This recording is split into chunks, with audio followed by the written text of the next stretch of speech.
Assalamualaikum warahmatullahi wabarakatuh. Alhamdulillah. Allahumma salli ala Sayyidina Muhammad. Sahabat pecinta Purnama Dakwah yang dimuliakan oleh Allah Subhanahu wa taala. Di ketika manusia tidak mendengar nasihat para alim ulama, Al-Quran tidak didengar, musik dikedepankan, Al-Quran dikebelakangkan, maka alam berbicara. Allah menurunkan cobaan kepada manusia. Longsor, banjir, semua itu adalah sebab ulah daripada manusia yang tidak mau mendengar nasihat para alim ulama, dan Al-Quran tidak diamal lagi. Sahabat pecinta Purnama Dakwah, ada 5 sebab kenapa alam berbicara.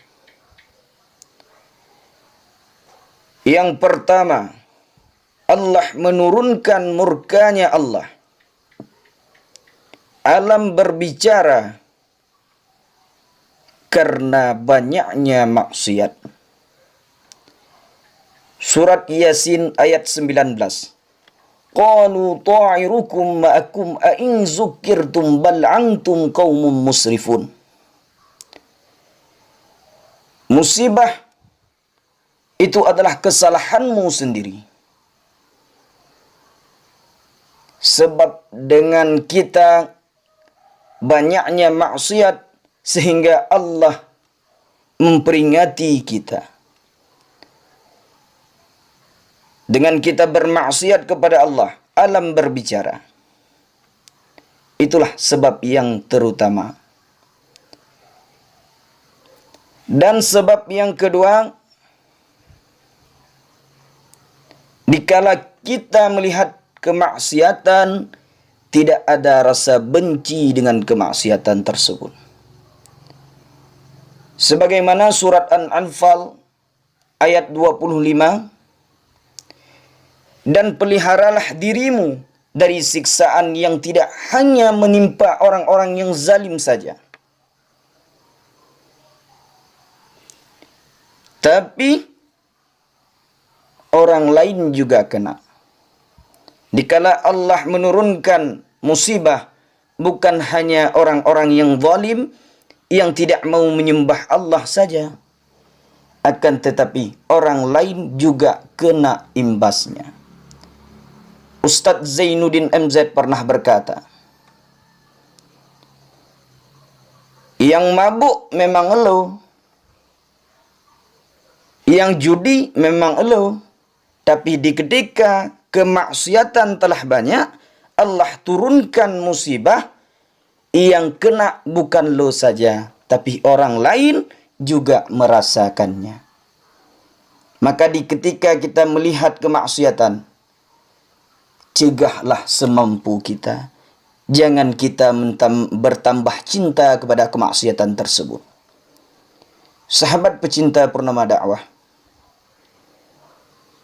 yang ketiga, sebab alam berbicara adalah banyaknya orang-orang yang berbuat zalim. Anak durhaka kepada orang tuanya.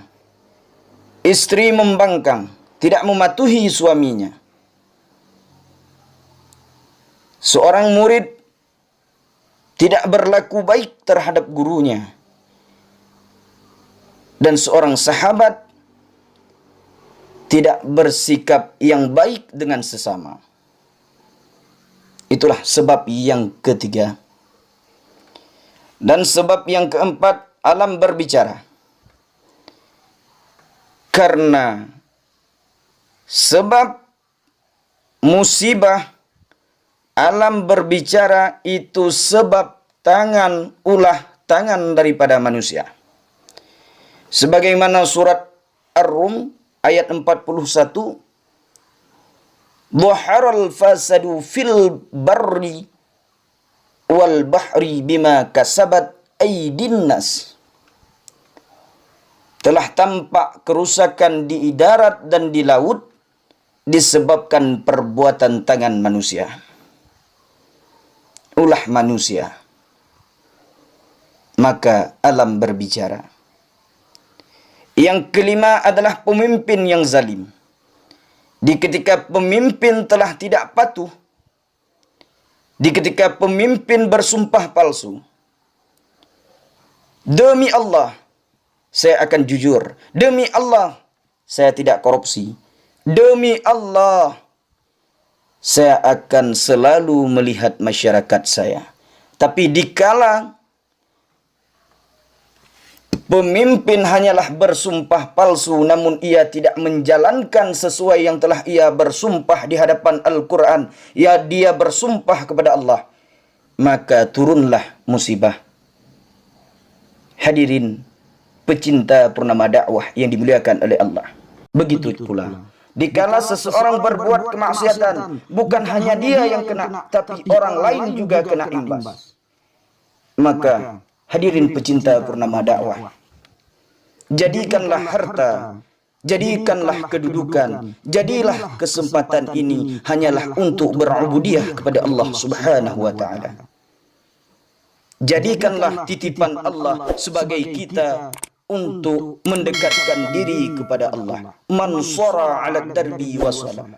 Siapa saja yang berjalan dan istiqamah, dia menuju kepada Allah, maka ia akan sampai. Assalamualaikum warahmatullahi wabarakatuh.